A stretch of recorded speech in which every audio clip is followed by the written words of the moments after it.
हम एक मस्जिद को खो चुके हैं मोदी, अब कोई मस्जिद कब्रिस्तान को नहीं खोएंगे। क्या बचेगा फिर? खाली कागज पे लिखा होगा वक्फ बोर्ड, मालिक कौन होंगे? मोदी होंगे।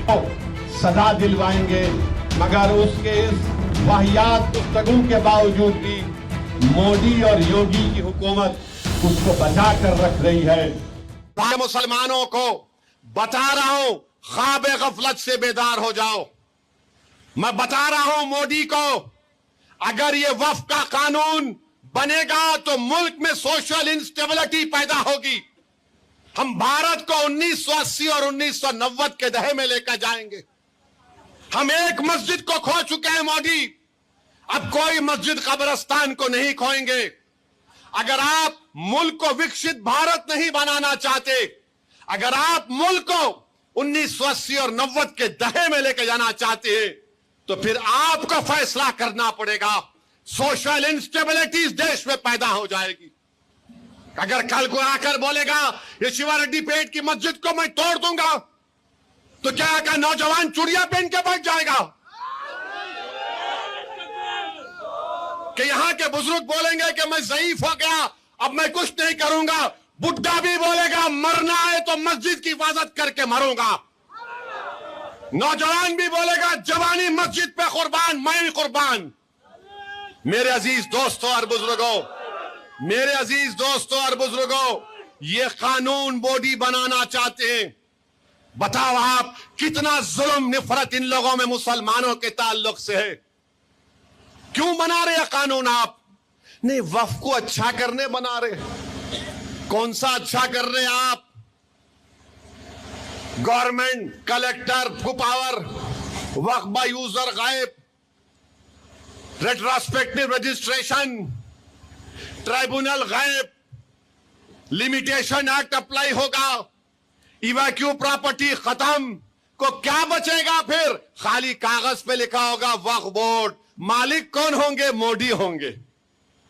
हम वक्फ क्यों करते हैं? अल्लाह के लिए करते हैं। एक बार अगर कोई वक्फ कर दिया, उसका मालिक अल्लाह होता है। अब मोदी बोल रहे मालिक अल्लाह नहीं रह सकता है, मालिक मैं बन जाऊंगा। मोदी जी, मुल्क में सोशल इंस्टेबिलिटी ना पैदा हो जाए।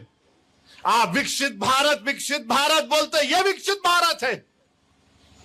सल्लल्लाहु अलैहि वसल्लम की शान में गुस्ताखी कर रहे हैं, वो लानती हैं और अल्लाह उनके लिए एक दर्दनाक अजाब तैयार कर चुका है। बड़े अफसोस की बात यह है कि हम कानून के दायरे में रहकर हम सबसे अपील कर रहे हैं कि हम कानून के दायरे में रहकर उस शख्स को सजा दिलवाएंगे, मगर उसके इस वाहियात गुफ्तगू के बावजूद भी मोदी और योगी की हुकूमत उसको बचा कर रख रही है। उसको कहीं उस चूहे को किसी जगह पर बिल में छुपा कर रख दिया।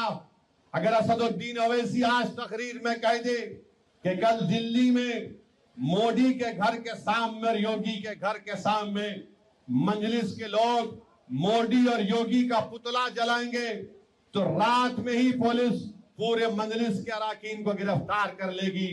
मगर जो शख्स हमारे आका मोहम्मद सल्लल्लाहु अलैहि वसल्लम के बारे में बकवास बकता है, उसको मोदी और योगी बचा रहे हैं।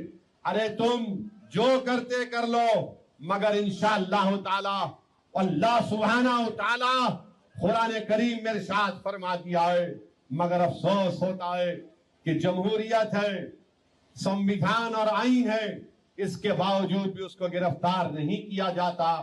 वो जेल को जाकर आया है, बेल पर है, उसके बावजूद भी उसको गिरफ्तार नहीं करते। मैं मुबारकबाद देता हूं, महाराष्ट्र में भी एक शख्स ने अल्लाह के रसूल सल्लल्लाहु अलैहि वसल्लम के शान में गुस्ताखी करने की कोशिश की। अरे जालिमों, ऐ गंदे लोगों, तुम नहीं जानते हमारे आका दो आलम सल्लल्लाहु अलैहि वसल्लम के मुकाम और मर्तबे को। अल्लाह कुरान में फरमा रहा है, वो रफाना लका जिक्र, क्या मेरे महबूब, हमने आपके जिक्र को इतना बुलंद किया कि जहां कहीं भी अल्लाह का जिक्र होगा, वहां पर हमारे आका मोहम्मद सल्लल्लाहु अलैहि वसल्लम का जिक्र होगा।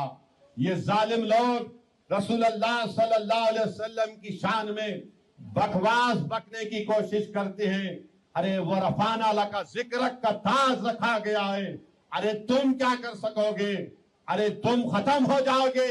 मेरे आका मोहम्मद सल्लल्लाहु अलैहि वसल्लम का जिक्र सुबह क़यामत तक जाज होता रहेगा। अरे न्यूज नेशन अब व्हाट्सएप पर खबरों के ताजा अपडेट के लिए न्यूज नेशन के इस क्यूआर कोड को स्कैन करें।